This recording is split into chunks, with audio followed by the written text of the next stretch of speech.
Hi, Taurus Sun and Rising. Welcome to your October 2021 Astro Update. It's Raina here. So, as October begins, we have this kind of uncertainty because Mercury is retrograde. So, it doesn't matter what sign anyone is, it's going to affect everybody's chart in a particular way. For Taurus, this Libra Mercury retrograde is in your sixth house of work. Now, obviously, not everybody has the same work situation. Oh, and the sixth house is also health matters and your time management or your scheduling, which simply means how you order your time and how you spend your time. And I guess those are connected. So Mercury retrograde can mean rethinking these things in some way. For work matters, it might be some kind of not necessarily disagreement, but misunderstanding. Maybe there's some kind of thing that needs to get ironed out, like negotiations. Now that I'm really focused on this being in Libra, it should go really well because Libra is very diplomatic. But one thing to note is that for anyone dealing with Mercury retrograde, this could be hearing from someone from your past, like a past relationship, like an ex, and in Libra, that could really be the case. So this is apart from the fact that it's in your sixth house. Unless you had some kind of dalliance with a coworker, maybe an ex-coworker comes back on the scene. I don't know. That would be quite interesting, wouldn't it? So the sun is in this sector, the sixth house, while this is all going on. And there is a new moon happening on the 6th of October, and it is in this house at 13 degrees of Libra. But because there's a Mercury retrograde, it's not necessarily going to be anything that you feel quite solid about, any kind of like change in circumstance. So an example would be, let's say you are trying to, I don't know, negotiate a raise, and things are back and forth, and then you get this new job offer. Well, you're not going to feel like, okay, good, I'm taking that new job offer, because during the Mercury retrograde, you're still going to be going over in your mind whatever else there is to think about when it comes to any job offer that you take. I kind of like am not crazy about new moons that occur during Mercury retrogrades. It kind of irks me, but what can you do?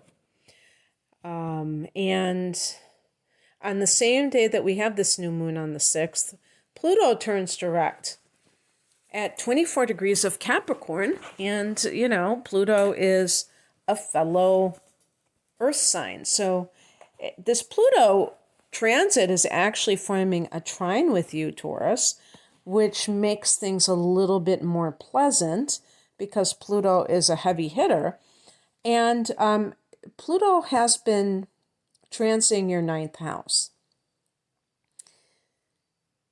The effects of Pluto retrograde or even Pluto direct may not be something that is very tangible, because it might be in terms of your own belief system. And I can just speak as somebody who has Taurus rising, who has been experiencing Pluto in my ninth house for years, that my view of organized religion has radically changed. Pluto isn't about radical change like Uranus. It's more about like deconstructing and reassembling something to make it more powerful. And I would say that I've had to really question a lot of my beliefs for whatever reason. The ninth house to me is like organized religion, and it's in your particular philosophical framework. But I think that faith also, to me, is connected to the ninth house because this is Jupiter's domain, and Jupiter is very positive. It's always thinking of the best. Well, Pluto may challenge that in some way. And we have also recently had Saturn in this sector, and Saturn can even give you tests as to see how strong your faith is, to see if your belief system really does live up to its name. And basically that means that you can rely on it to help you in times that are difficult. And one of the things that I have noticed in the last couple of years is how many organized religions, and these are some places, when I say organized religions, I'm, obviously referring to major religions, but even some that are not like the biggest religions, but they are of the organized variety, and how many of them seem to have just fallen in line with the outer world in recent years, and a couple, some of the challenges that we've had. Now, some of it was not their fault because they were shut down and they couldn't operate in person. So it's not like it's necessarily all on them, but still, I have been a little bit disappointed in their take on things sometimes. So basically, you may have found that there are some weak links with some of these organizations that you may have supported that had a spiritual theme to it, or that you actually want to really go on your own, because Pluto ultimately is about power. And the ultimate form of power is realizing that it comes from within you and not some sort of outer entity that is dictating to you how you should live. And it can feel very safe because you don't have to really think too much about it. It's like being taken care of by a parent. But then it comes up for you as a conflict when you kind of deviate from what they want you to do. And you realize that there's not a lot of tolerance in some of these belief systems. And you're not allowed to be different than the mainstream type of way of thinking. It's looked upon with suspicion or what have you. So just that sense of wanting to pull away from it may be calling to you. But now Pluto is direct, and you may be experiencing this from, maybe it's not even having anything to do with your belief system, because this is also the house of long distance travel. And you may have been doing a lot of mental travel, or, traveling within your own psyche or your own soul. And now you want to do so in the physical. And it will be that much more powerful because you have Pluto direct. And there is, for some of you, some kind of, I don't know, the phrase that just came into my mind is gravitational pull. You could say obsession to travel relatively far from your home in order to accomplish a specific goal of yours or a dream of yours, whatever you want to call it. To me, this has some sort of transformational quality to it, because that's what Pluto's really about, in addition to power. And an example would be, let's say you're someone who feels that there are too many people trying to control your life. And I really don't believe that it's ever a good idea to like run away from other people by just moving for that reason. But people have done that and found that, creating this space allows them the ability to create a life for themselves that is, impossible for other people to interfere in it, because, they can't drop in, they can't come over, in other words, they have an excuse why they're not going to hang around at family dinners, or if this is friends or whoever. It's like the opportunity to just create a totally new life for yourself, that it's almost like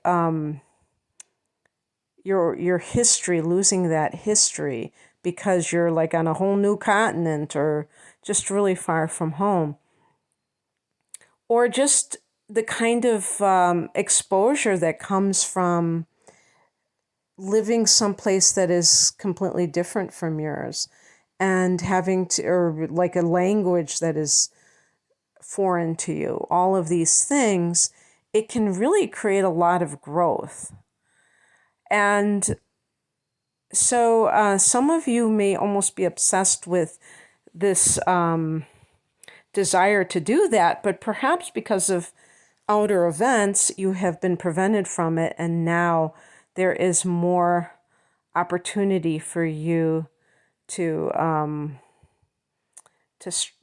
stretch your wings and be able to do that. So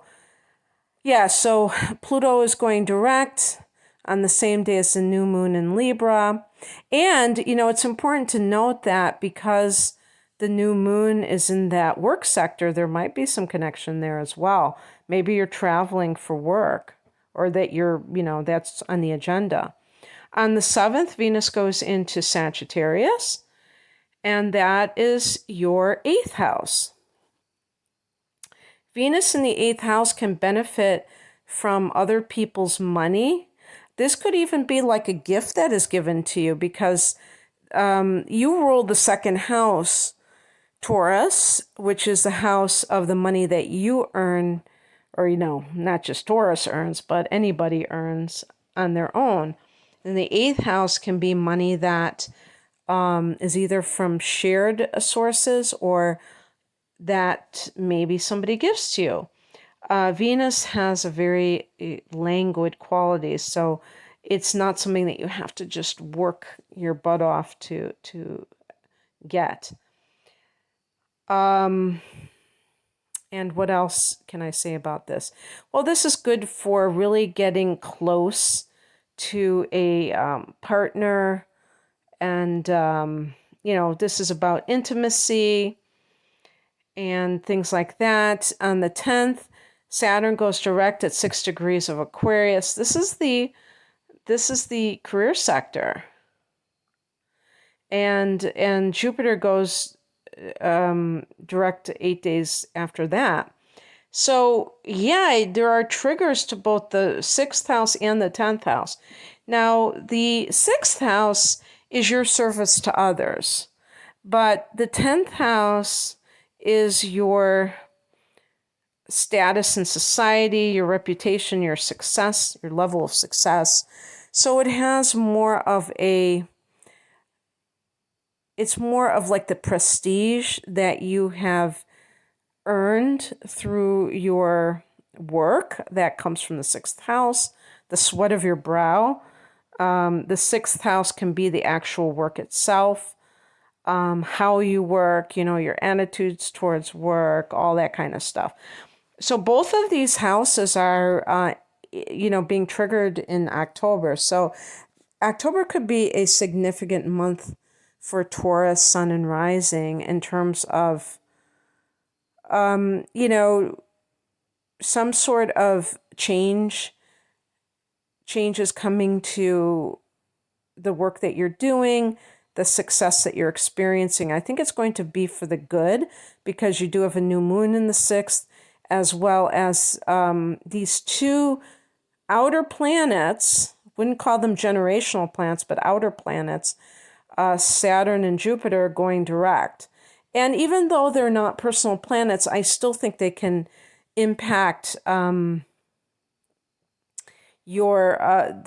way that your business is flowing if they're in these houses. I always like to have my, houses that are connected with money or work. So the 2nd, the 6th, and the 10th houses with direct planets, not with retrograding planets.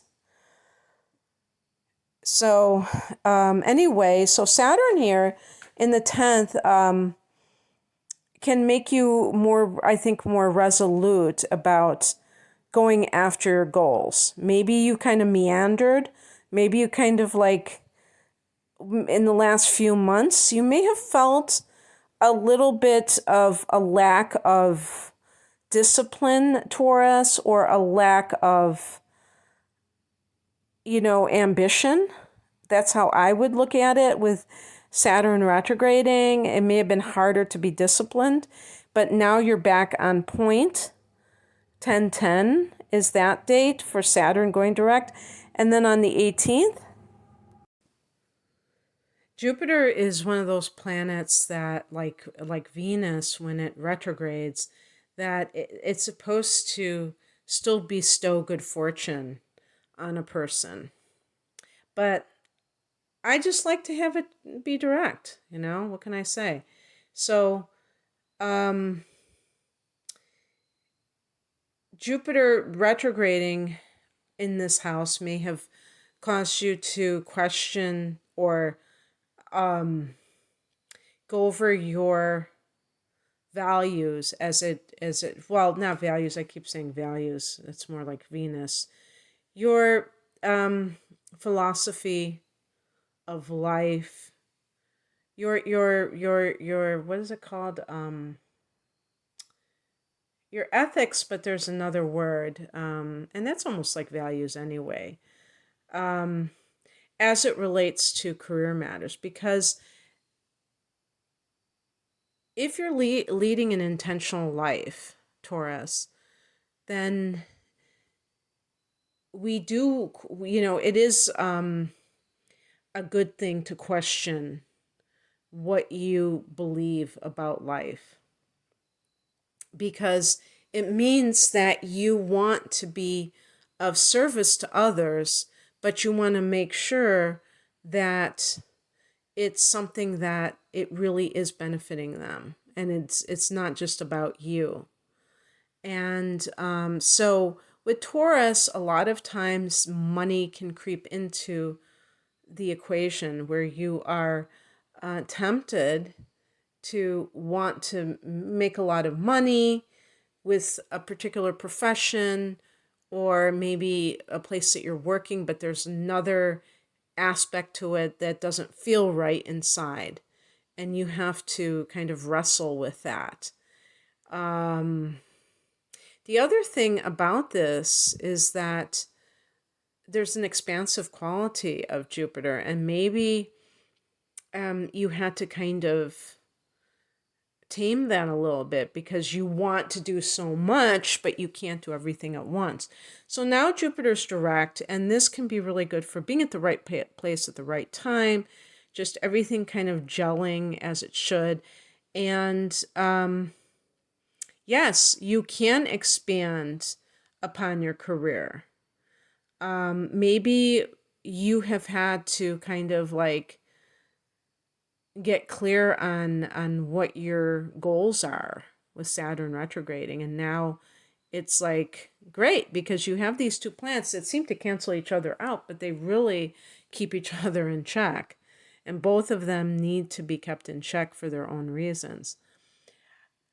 On the same day that Jupiter goes direct, Mercury goes direct. So this is an important month. There's no question about it.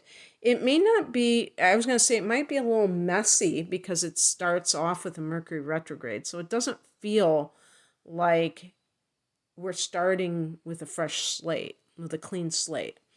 We may still have this stuff hanging over our heads, and then eventually it gets sorted out in the third week of the month or so, and we go into November with a much more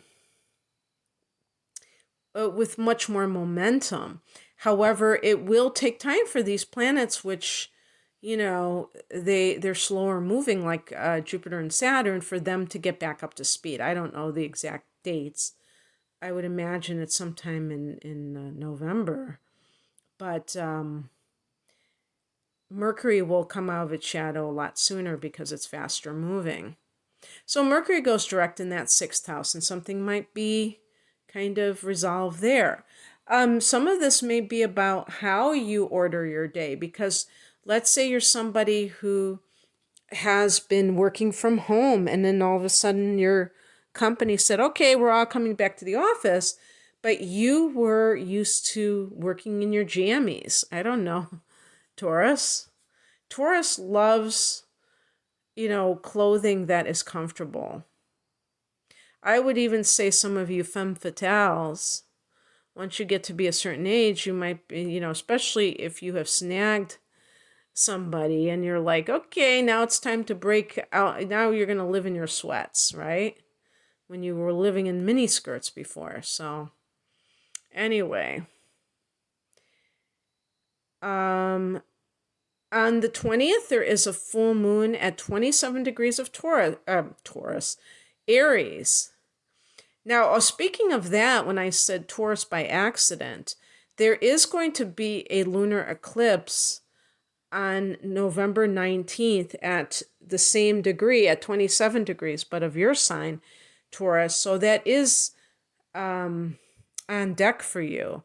And the reason this is so important is because it's going to affect your ability to,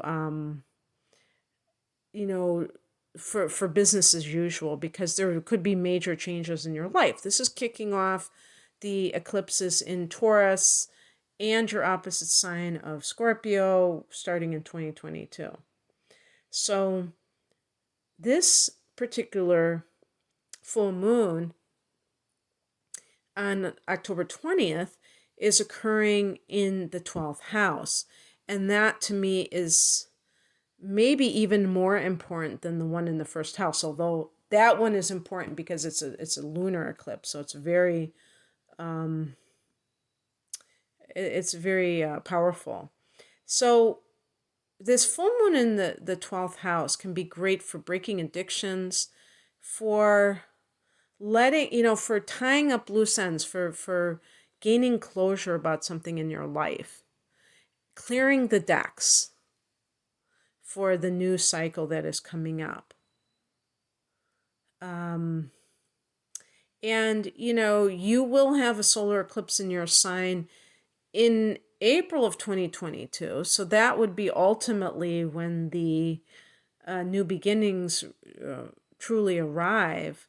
But in the meantime, in this 6+ month period, you can be working at tying up loose ends, meditating. Maybe this is a time when you start meditating simply because you want to be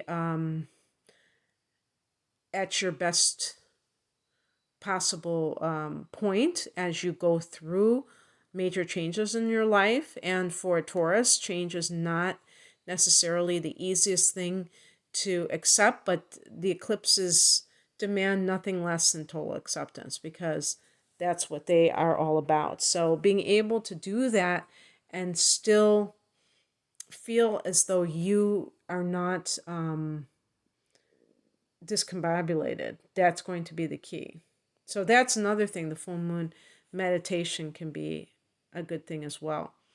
On the 23rd, the sun goes into Scorpio. On the 30th, Mars goes into Scorpio. So you have the sun and Mars, this masculine energy, in Scorpio, your opposite sign, opposite house. There is a rather forward or aggressive influence with both of these planets. Well, with the sun, it's more of a confidence. In the 7th house, this can be the 7th house, in addition to being the house of committed partnership, can be the house of public relations. So this may be a time of great promotion, maybe even self-promotion, and confidence to do so. It takes a lot of confidence to promote yourself. And this gives you that confidence to do so in the putting yourself in the greatest possible light. Okay, that's what I have for you, Taurus. I hope that this resonated. If you would like a personal reading, I have double readings that are specially priced. If you get 2 of them, these are 2 full-length chart readings, one being natal chart interpretation, the other transits for the next 12 months, but it's using your natal chart. So unlike this, which is kind of for everybody and not going to be specific to you, that one is definitely going to be specific to you. So that's called the deep dive reading. I have other types of readings. You can find out more information at the link below. Thanks for listening. Take care. Bye.